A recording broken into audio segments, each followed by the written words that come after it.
जय हिंद मेरे दोस्तों। आप सभी का एक बार फिर से स्वागत है आपके अपने चैनल शाक्या जी जीके क्लासेस में।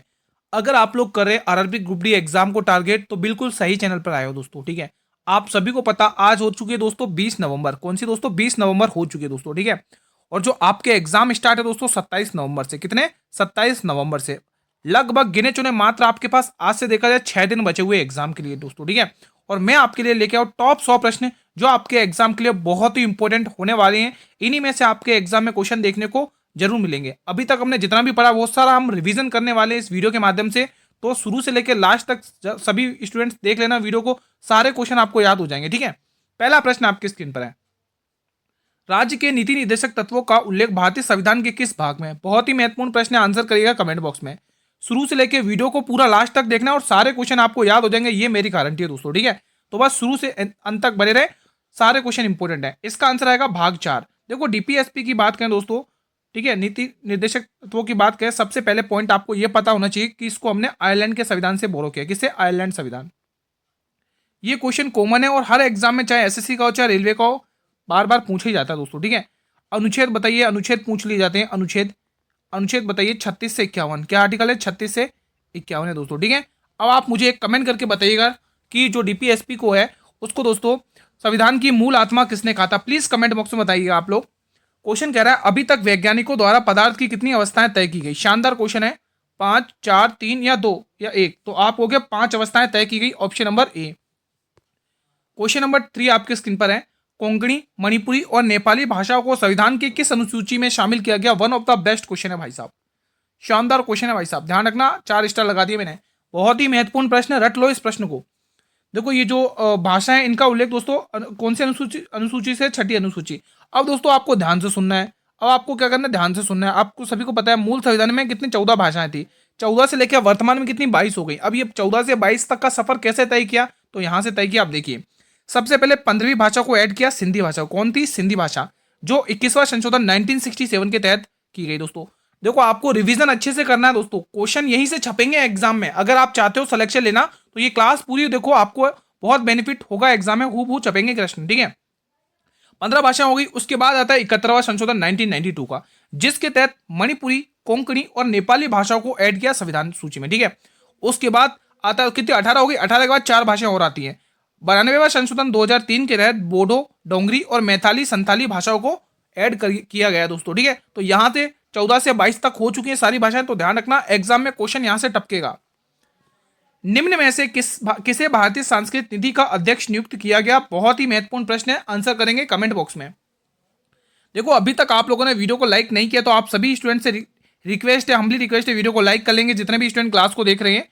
ठीक है, अशोक सिंह ठाकुर, जितने भी स्टूडेंट टिक कर रहे हैं उनका जवाब बिल्कुल सही है। अगला प्रश्न, ये प्रश्न बताइएगा, अंतर्राष्ट्रीय ओलंपिक समिति की पहली महिला अध्यक्ष कौन बन गई है? बहुत ही इंपॉर्टेंट क्वेश्चन है भाई साहब, करंट अफेयर का।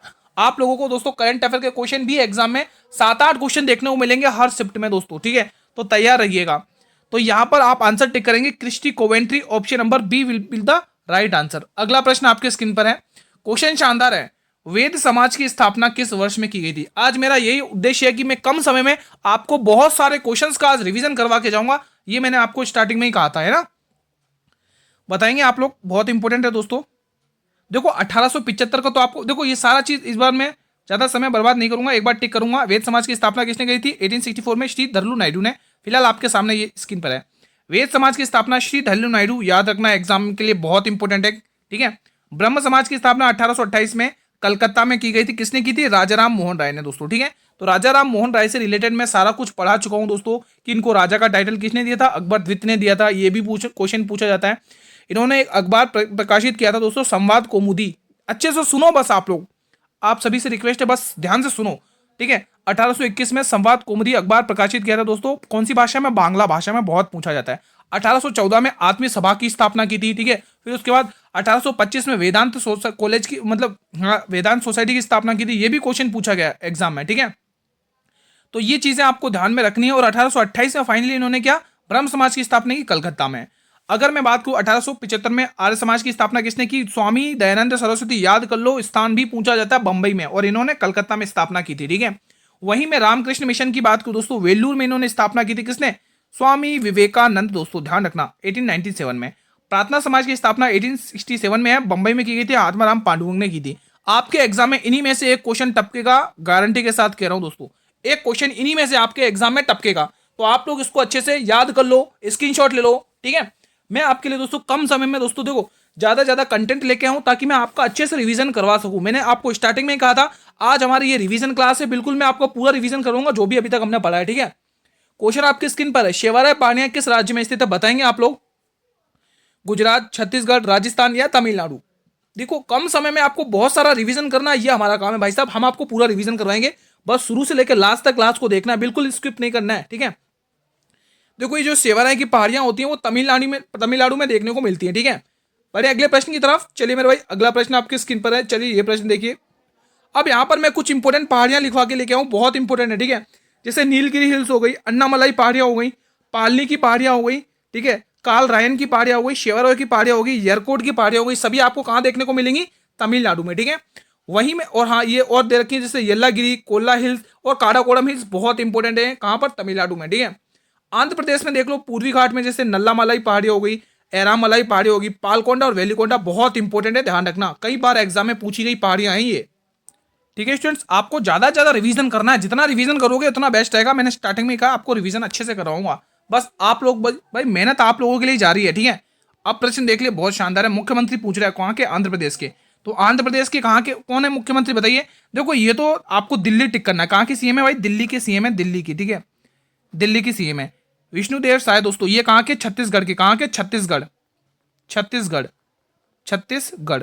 तो आपको क्या करना है, छत्तीसगढ़। और ये विष्णुदेव शर्मा, हेमंत बिस्वा साहब ये असम के, कहाँ के, असम के।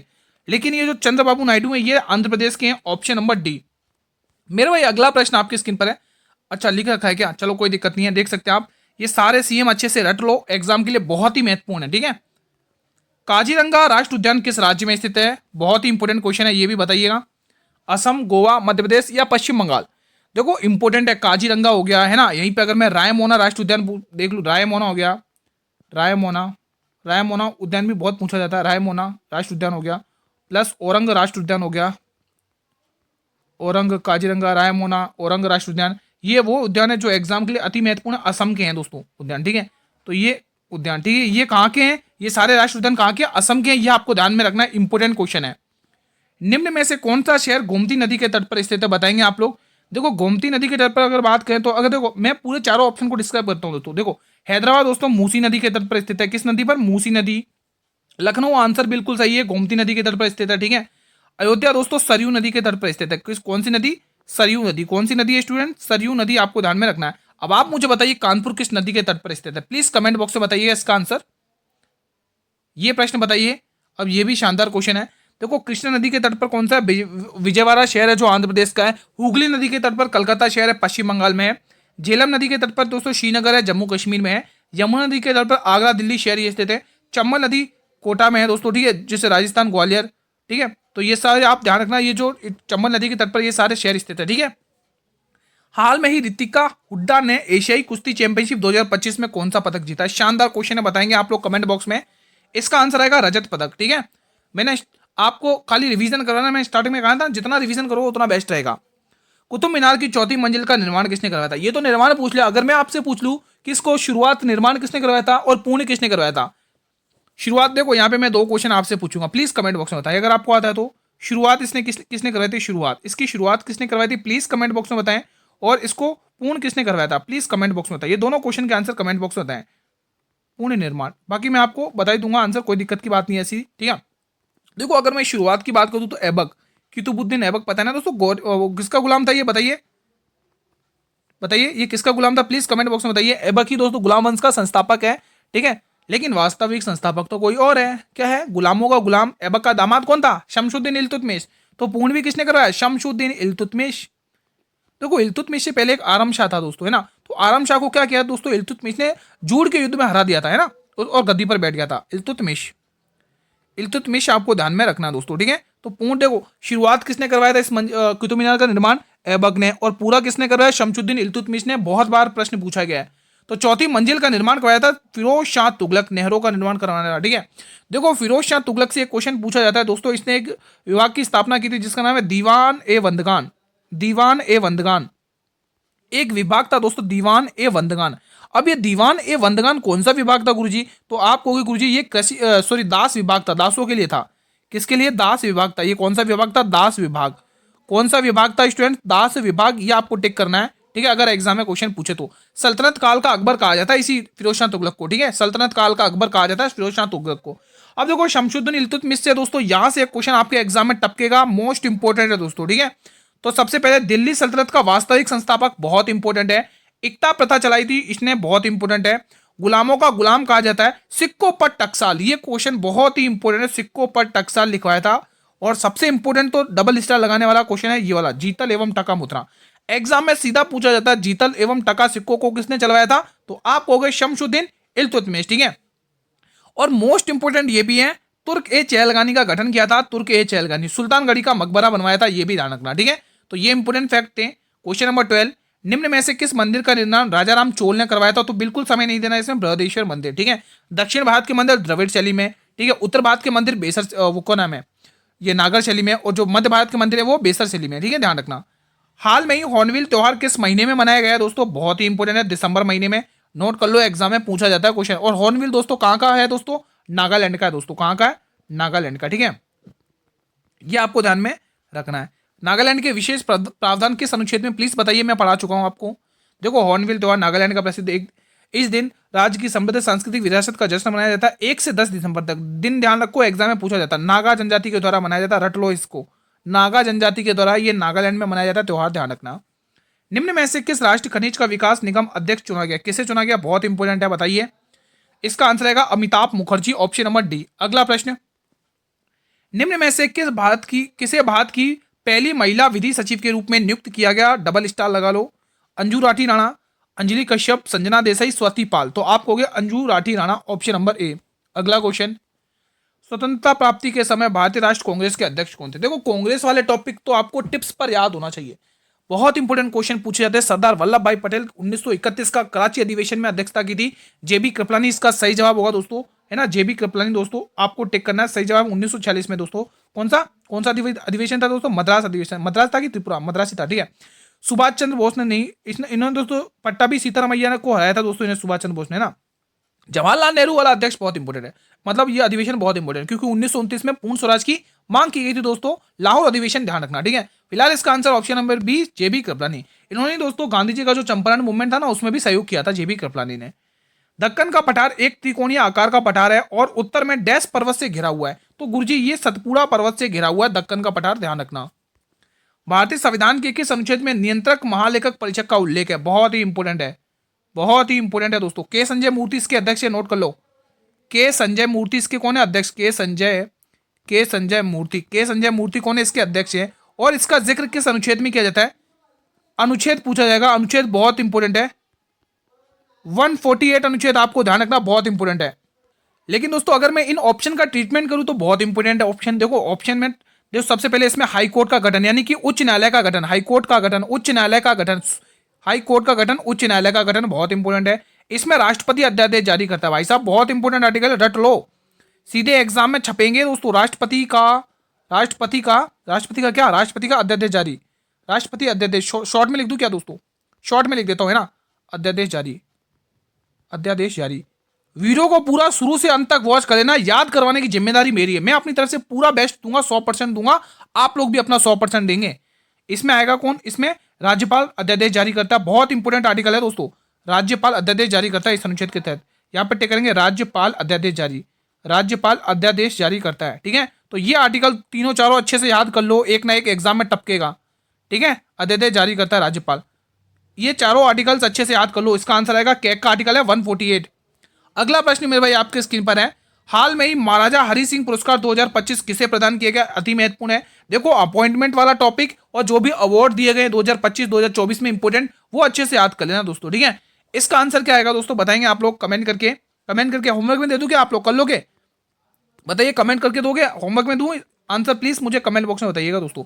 राजनाथ जयशंकर कौन है दोस्तों? विदेश मंत्री हैं, ठीक है। अमित शाह गृह मंत्री हैं, राजनाथ सिंह रक्षा मंत्री हैं। चलिए प्लीज कमेंट बॉक्स में बताइएगा, कर लोगे या फिर मैं करवा दूं? मनोज सिन्हा है, ऑप्शन नंबर बी।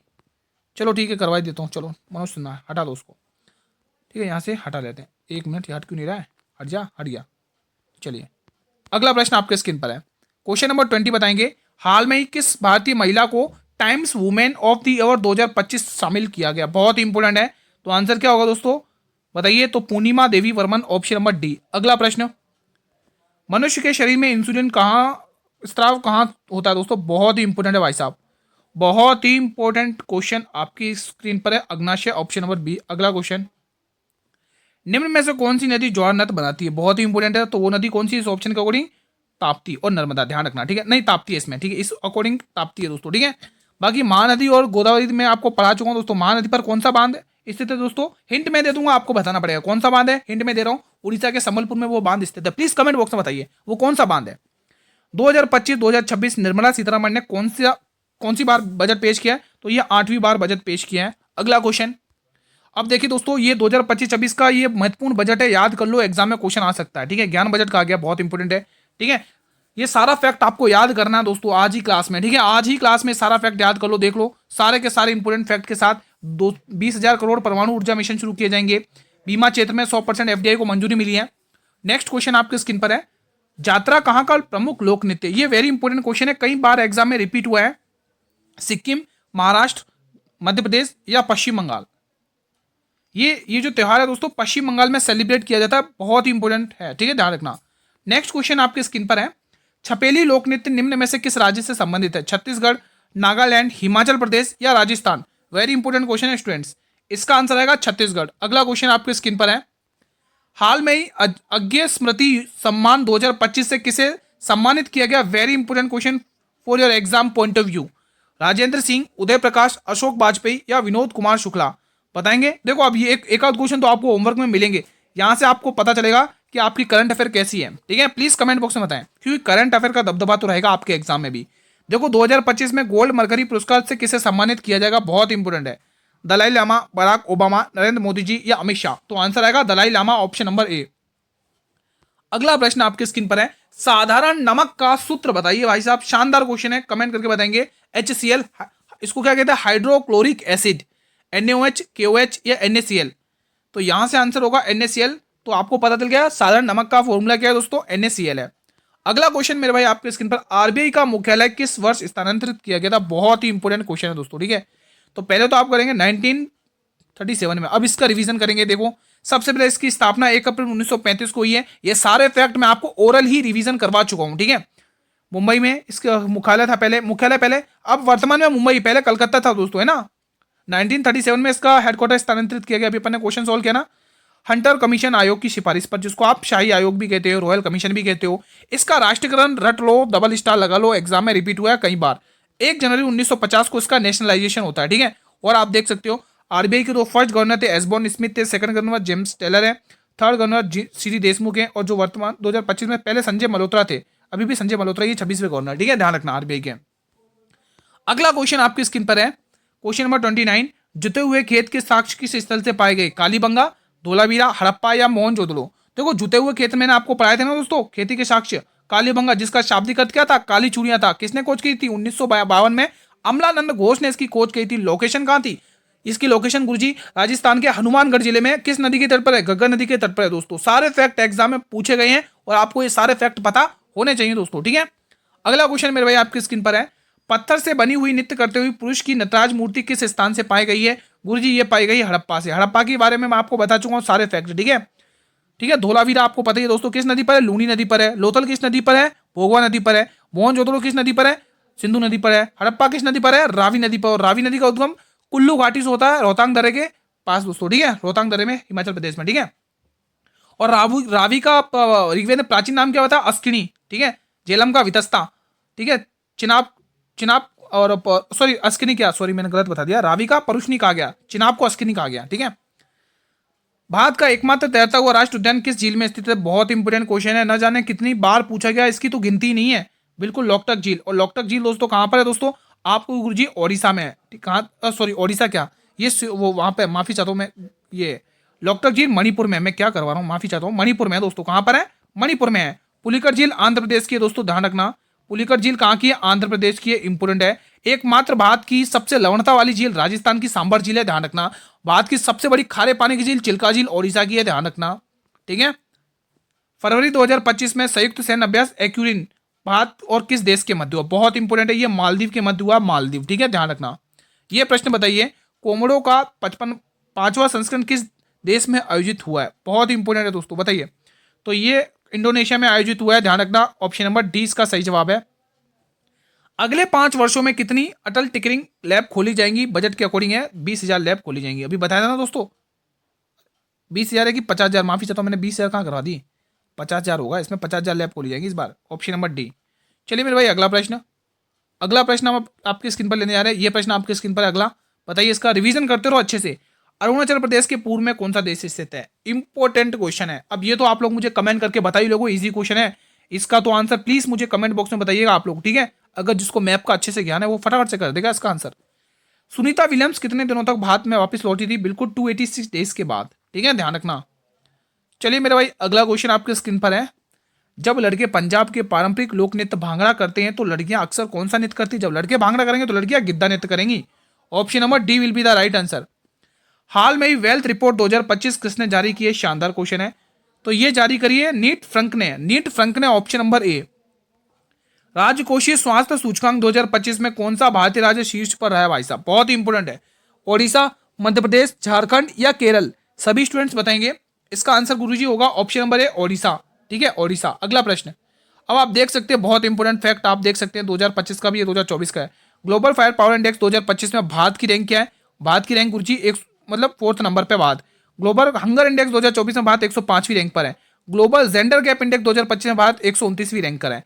आर्थिक स्वतंत्रता सूचकांक 2024 में भारत 84th रैंक पर है। नेटवर्क रेडिनेंस इंडेक्स 2024 में भारत 49th रैंक पर था।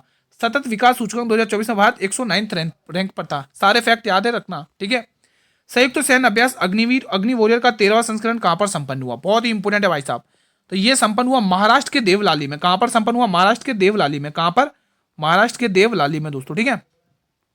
तो ये चीजें आपको ध्यान में रखनी है। अगला क्वेश्चन मेरे भाई आपके स्क्रीन पर देख सकते हैं। सविनय अवज्ञा आंदोलन की शुरुआत किस, आगे कुछ लिखवा तो नहीं रखा? नहीं तो फिर मैं लिखवा दूं आपको, यहाँ पे लिखवा तो रखा है। चलो लिखवा ही रखा तो फिर क्यों लिखूं फालतू में, ठीक है। आप लोगों का रिवीजन देखो, 1942 में कौन सा आंदोलन शुरू किया था? भारत छोड़ो आंदोलन। ये तो आपको लिखवाया नहीं, तो ये लिखवा देता हूँ, भारत छोड़ो आंदोलन। ये बहुत इंपोर्टेंट आंदोलन बनता है क्योंकि यहीं पर गांधी जी ने कौन सा नारा दिया था? करो या मरो। करो या मरो का आंदोलन यही दिया था दोस्तों, ठीक है। ग्वालियर टैंक मैदान से इसकी घोषणा की थी आंदोलन, ठीक है। 1919 का पता है ना दोस्तों, काला कानून, जिसको आप लोग रोलैक्ट एक्ट कहते हो, बिना अपील, बिना दलील, बिना वकील के गिरफ्तार किया था, ठीक है। सैफुद्दीन केचुली और डॉक्टर सत्यपाल को गिरफ्तार किया था। उसके विरोध करने के लिए जनता कहां पे इकट्ठी हुई थी? अमृतसर, पंजाब में। फिर वहीं पर कौन सा हत्याकांड हुआ था? जलियांवाला बाग हत्याकांड। जनरल डायर को आदेश दिया गया था, पता है ना सारा विरोध, ठीक है। हाँ, तो इसी और ये जब जलियांवाला बाग हत्याकांड हुआ था तब रविन्द्रनाथ टैगोर ने कौन सी उपाधि को लौटाई थी? नाइटहुड की उपाधि को लौटाई थी। और महात्मा गांधी जी ने केसर हिंद की उपाधि को लौटाया था। जमनालाल बजाज ने राय बहादुर की उपाधि को लौटाया था। सुब्रमण्यम अय्यर ने सर की उपाधि को लौटाया। सारे फैक्ट रटे हुए होने चाहिए आपके टिप्स पर, ठीक है। तो रोलैक्ट एक्ट लिख लेंगे आप लोग, रोलैक्ट एक्ट, रोलैक्ट एक्ट, ठीक है। तो ये भी इंपोर्टेंट एक्ट है दोस्तों, ठीक है। यहां पर कौन सा आंदोलन हुआ था बताइए दोस्तों? सविनय अवज्ञा आंदोलन तो आप टिक कर लोगे दोस्तों, कब हुआ था? 1930 में। लेकिन असहयोग आंदोलन यहाँ पे टिक करेंगे, नॉन कुपेशन मूवमेंट, असहयोग आंदोलन, असहयोग। यहीं पे दोस्तों एक प्रसिद्ध घटना हुई थी ना, चोरी चोरी कांड की घटना, चोरी चोरा चार कांड घटना है ना, 4 फरवरी 1922 को दोस्तों, ठीक है। बहुत इंपोर्टेंट है दोस्तों। ये जो असहयोग आंदोलन है, इसका प्रस्ताव कलकत्ता अधिवेशन में पारित किया गया था, याद है ना दोस्तों? असहयोग आंदोलन यहाँ पे टिक कर लेंगे। सारे फैक्ट आपको याद होने चाहिए, गांधी एरा अच्छे से रट लेना, एग्जाम में टपकेगा क्वेश्चन आपके, ठीक है। अब यहाँ से आप देख सकते हो, सविनय अवज्ञा आंदोलन की शुरुआत 12 मार्च 1930 को महात्मा गांधी द्वारा दांडी मार्च के साथ हुई, जो साबरमती आश्रम से, कहां से? साबरमती आश्रम से 241 मील तक यात्रा करी थी, ठीक है। और 6 अप्रैल 1930 को नमक का कानून तोड़ा। इंपोर्टेंट लाइन है, ध्यान रखना, ठीक है दोस्तों। अगला प्रश्न, हाल में ही नई दिल्ली में विश्व पुस्तक मेले के कौन से संस्करण का आयोजन किया गया गुरुजी? तो यहाँ पर 52वें, कौन से? 52वें, ठीक है। अगला प्रश्न, न्यायपालिका को कार्यपालिका से पृथककरण किस अनुच्छेद में? देखो कल मैंने इसमें रिवीजन करवाया था, एक बार फिर से करवा दूंगा, कोई दिक्कत नहीं है। अनुच्छेद 50। अनुच्छेद 51 में क्या है? अनुच्छेद 51 में क्या? अंतर्राष्ट्रीय शांति है दोस्तों, इंटरनेशनल पीस, ठीक है। अनुच्छेद 40 में क्या है? पंचायत का गठन है। आर्टिकल 44 लिखवा देता हूं दोस्तों एक बार और, ठीक है। इसमें क्या है दोस्तों? आप हो गए समान नागरिक संहिता। समान नागरिक संहिता क्या है दोस्तों? समान नागरिक संहिता, समान नागरिक संहिता दोस्तों बहुत ही महत्वपूर्ण आर्टिकल है। यूनिफॉर्म सिविल कोड है ना, समान नागरिक संहिता, इसको शॉर्ट में यूसीसी कहते हैं, ठीक है। तो ये ध्यान रखना, बहुत ही महत्वपूर्ण अनुच्छेद है। भारतीय संविधान का कौन सा अनुच्छेद संसद के लिए योग्यता निर्धारित करता है? तो बिल्कुल आर्टिकल 80, आर्टिकल 84 सॉरी। 80 में क्या? राज्यसभा का गठन है। 81 में क्या? लोकसभा का गठन है। 79 में क्या? संसद का गठन है। याद रखना ये सारे आर्टिकल्स। बिंबिसार कहाँ का शासक था भाई साहब, बहुत इंपॉर्टेंट है। बिंबिसार कहाँ का शासक था गुरुजी, ये मगध का था। कहाँ का, मगध का दोस्तों, मगध का। कहाँ का था, मगध का। भारत के इतिहास में सबसे लंबा शासनकाल इसी का था। और ये राजा एक चीज के लिए प्रसिद्ध है, वैवाहिक संबंध, मतलब जिस मतलब क्षेत्र को जीत नहीं पाता था वहां पे दोस्तों वैवाहिक संबंध बना लेता था, है ना, मतलब शादी वगैरह कर लेता। तो ये क्वेश्चन पूछा गया है एग्जाम में, ठीक है। और ये जो दोस्तों बिंबिसार, अगर मैं बात करूँ तो ये हर्यक वंश पर, कौन सा वंश था इनका, हर्यक वंश। कौन सा वंश था, हर्यक वंश। बिल्कुल, इस हर्यक वंश को क्या कहा गया, पितृहंता वंश कहा गया था। आपको पता है ना दोस्तों, इसमें पिताओं की हत्या करके राजा बनते हैं दोस्तों, है ना, जैसे को तैसा मिलता है, ठीक है दोस्तों। चलिए, आज का सेशन में फिलहाल यहीं पर वाइंड अप करूंगा। How was the revision today, please answer in the comment box. कैसा रहा आप लोगों का रिवीजन, आपको पूरा मतलब अच्छे से रिवीजन हुआ, सेटिस्फाई हुए, अच्छे से रिवीजन हुआ, प्लीज कमेंट बॉक्स में बताएं कि कैसा रहा रिवीजन। और देखो, कहने की तो जरूरत नहीं है, प्लीज वीडियो को लाइक कर लेंगे, जिसने अभी तक वीडियो को देखी लाइक नहीं किया, आप सभी से हम्बली रिक्वेस्ट है, वीडियो को लाइक कर लीजिएगा। और मेरे भाई ज्यादा ज्यादा शेयर करिएगा, अच्छा वॉच टाइम आएगा, डेली क्लास अटेंड करोगे तो ये सीरीज मैं आपके एग्जाम तक कंटिन्यू रखूंगा, ऐसे ही आपका रिवीजन करवाता रहूंगा कम समय में बहुत सारा, मतलब गागर में सागर की तरह, ठीक है। और कोई भी डाउट हो तो प्लीज कमेंट बॉक्स में बताएं, किसी भी क्वेश्चन से रिलेटेड। अगर आप लोग चैनल पर पहली बार विजिट कर रहे हो या क्लास को पहली बार वॉच कर रहे हो, पहली बार देख रहे हो, तो प्लीज वीडियो चैनल को सब्सक्राइब कर लीजिए और बेल नोटिफिकेशन बेल को प्रेस कर लीजिए, ताकि आने वाले हर वीडियो का नोटिफिकेशन आपको यूट्यूब सबसे पहले प्रोवाइड करे। अब आपके काम की चीज क्या है गुरुजी, तो काम की चीज ये है कि पीडीएफ के लिए आप लोग को टेलीग्राम चैनल ज्वाइन करना पड़ेगा, और टेलीग्राम चैनल का लिंक वीडियो के डिस्क्रिप्शन बॉक्स में गिवन है। यहाँ पर मैं सभी अपडेट दे दिया करूंगा, जो भी रिलेटेड होगी एग्जाम से रिलेटेड, चाहे पीडीएफ से, जितनी भी हमारी क्लासेस होती हैं दोस्तों इस चैनल पर, वो सभी उनकी पीडीएफ आपको टेलीग्राम चैनल पर मिल जाएगी दोस्तों, ठीक है। और सुबह जिसने मैथ की क्लास नहीं देखी, आप सभी से रिक्वेस्ट है, जाइए अभी ये वीडियो खत्म होने के बाद मैथ की क्लास देखिएगा, जिसमें मैंने रीजनिंग के क्वेश्चन भी ऐड किए दोस्तों, ठीक है। मैथ और रीजनिंग में अगर 55 में से 55 करना है तो सुबह 10 बजे वाली क्लास डेली अटेंड करो, तभी आप एग्जाम में अच्छा स्कोर कर पाओगे दोस्तों, ठीक है। और कोई डाउट हो तो पूछ सकते हैं। कल मिलेंगे एक और शानदार मॉडल पेपर के साथ, यानी एक और पेपर के साथ।